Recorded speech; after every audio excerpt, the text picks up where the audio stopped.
sugar. Oh, honey, honey, you are my candy girl, and you got me wanting you. Honey, oh, sugar, sugar. Earthworms are more than just a fish bait. They are the main contributors to enriching and improving soil for plants, animals, and even humans. Earthworms create tunnels in the soil by burrowing, which aerates the soil to allow air, water, and nutrients to reach deep within the soil. Earthworms eat the soil, which has organic matter such as decaying vegetation or leaves. Plants cannot use this organic matter directly. After organic matter is digested, the earthworm releases waste from their bodies called the castings. These castings contain many nutrients that the plant can use. Some people even use earthworm castings as garden fertilizer. There's a worm in the bottom of my garden, and his name is Wiggly Woo. On the day that you plan to dissect, make sure you follow your lob's rules for proper attire. Wear your lob gowns, tie your hair back, or just enough that your hair cannot disturb you while doing the activity. You can also wear your face mask. The one that I'm using is easily removed after the dissection to avoid contamination.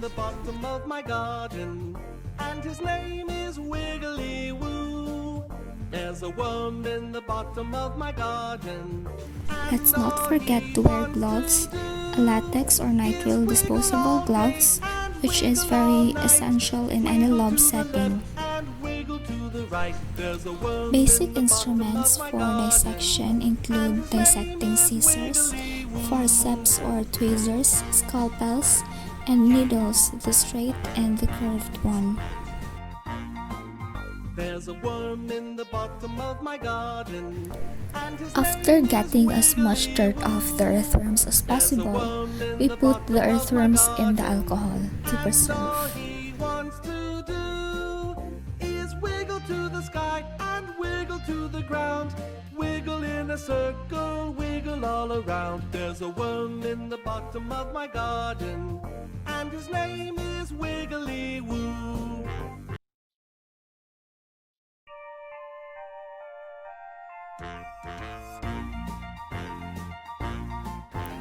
We are going to make use of containers or leak-proof vials, and you can also use formalin to preserve.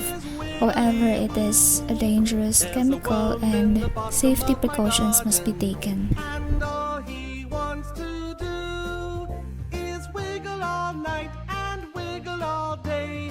Whatever else the people do say, there's a worm in the bottom of my garden, and his name is Wiggly Woo.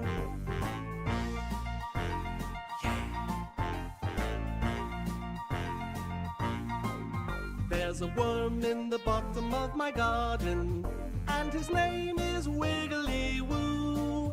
There's a worm in the bottom of my garden, and all he wants to do is wiggle over here, wiggle over there, wiggle down low and wiggle in the air. There's a worm in the bottom of my garden, and his name is Wiggly Woo.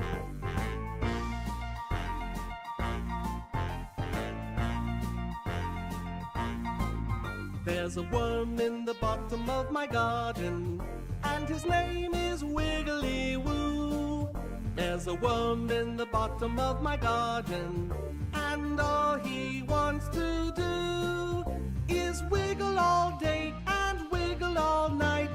Wiggle to the left and wiggle to the right. There's a worm in the bottom of my garden, and his name is Wiggly Woo.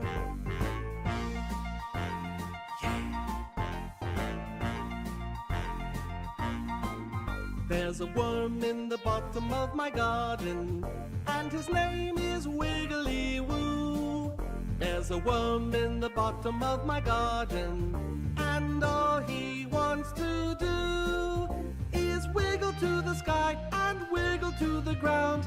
Wiggle in a circle, wiggle all around. There's a worm in the bottom of my garden, and his name is Wiggly Woo.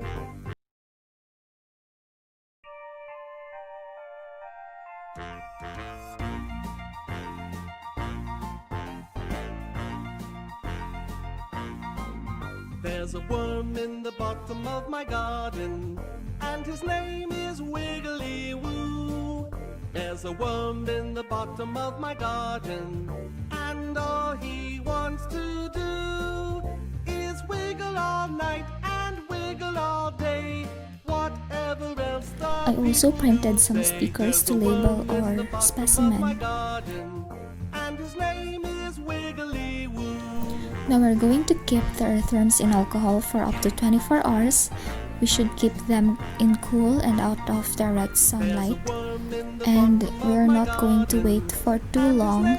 After a day or so in alcohol, they start to get mushy. And all he wants to do is wiggle over here, wiggle over there, wiggle down low and wiggle in the air. There's a worm in the bottom of my garden, and his name is Wiggly Woo.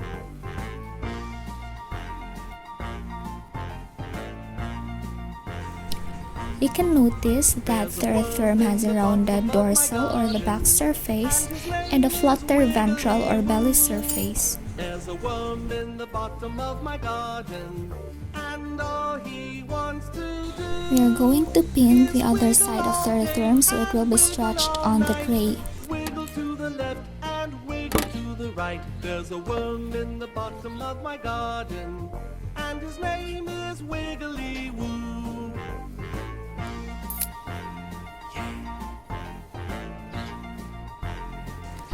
Find the anterior or the front end of the earthworm by locating the fleshy bump over its mouth called the prostomium. There's a worm in the bottom of my garden, and all he wants to do is wiggle to the sky and wiggle to About the ground. 1/3 of the way back from the mouth, you should see a thicker and smoother section of the worm, which is called the clitellium, and it is involved in reproduction of earthworms. The bristles hold a section of the worm firmly into the ground while the other part of the body protrudes forward. The earthworm uses segments to either contract or relax independently to cause the body to lengthen in one area or contract in other areas. Segmentation helps the worm to be flexible and strong in its movement. If each segment moved together without being independent, the earthworm would be stationary. We are going to lay the earthworm on the dissecting tray with its dorsal side facing up. We can use the dissection pins to secure each end on the tray and insert the scissors into the opening and cut in a straight line all the way. You can also use a scalpel. There's a worm in the bottom of my garden, and all he wants to do is wiggle over here, wiggle over there.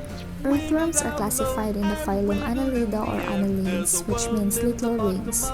The body of the earthworm is segmented, which looks like many little rings joined or fused together. The earthworm is made up of about 100 to 150 segments, and these segmented body parts provide important structural functions. Segmentation can help the earthworm move. Each segment or section has muscles and bristles called the setae, and the bristles or setae help anchor and control the worm when moving through soil. The bristles hold a section of the worm firmly into the ground while the other part of the body protrudes forward.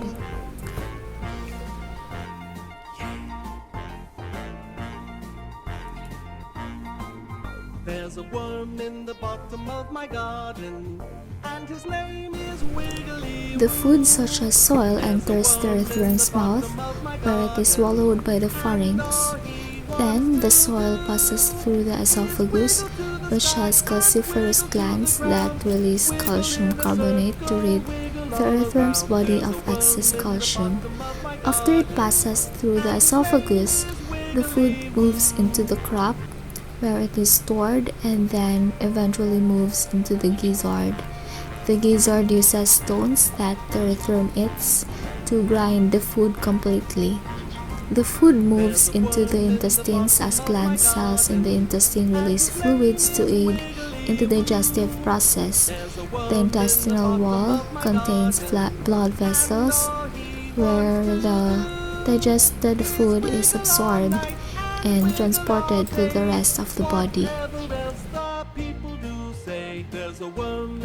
The pharynx is this light-colored organ just inside the mouth. Its muscular contractions pass food on down to the esophagus. Worms don't have just one heart, but they have 5. However, it's not really visible in our specimen right now. Earthworms are hermaphrodites, where each earthworm contains both male and female sex organs. The male and female sex organs can produce sperm and egg respectively in each earthworm. The food from the esophagus is temporarily stored in the crop, and now the food from the crop is going into the gizzard, where it is ground up. The intestine is the long tube extending from the gizzard all the way to the anus. Since I was very curious and I really wanted to see some parts that are not visible in the first earthworms, so I cut open another earthworm and I tried to compare it to the first one. The dorsal blood vessel is a dark line extending from the hearts and is usually over the top of the crop. And now that the intestine is pushed aside, we can see the ventral nerve cord, which is a long nerve cord running along the length of the worm.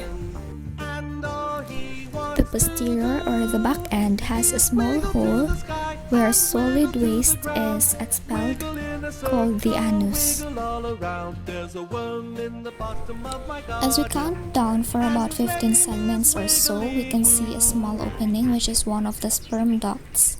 The sperm leaves this duct whenever the earthworms mate with another earthworm. The anterior to this duct is an opening to the seminal receptacles, but it can be really hard to see. There's a worm in the bottom of my garden, and all he wants to... Wash your hands thoroughly with soap and water before leaving the laboratory. Rinse the instruments and dissection pan after each use, and if the dissection pan contains rubber inserts, wash and dry them separately. You can use isopropyl alcohol, or you can boil your metal tools in water for 20 minutes. Allow them to dry on a clean paper towel. Always store your clean tools away from the other tools and supplies. And all he wants to do is wiggle over here, wiggle over there, wiggle down low and wiggle in the air. There's a worm in the bottom of my garden, and his name is Wiggly Woo.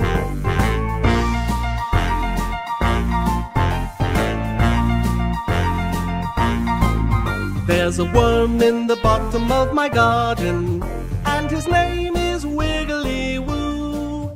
There's a worm in the bottom of my garden.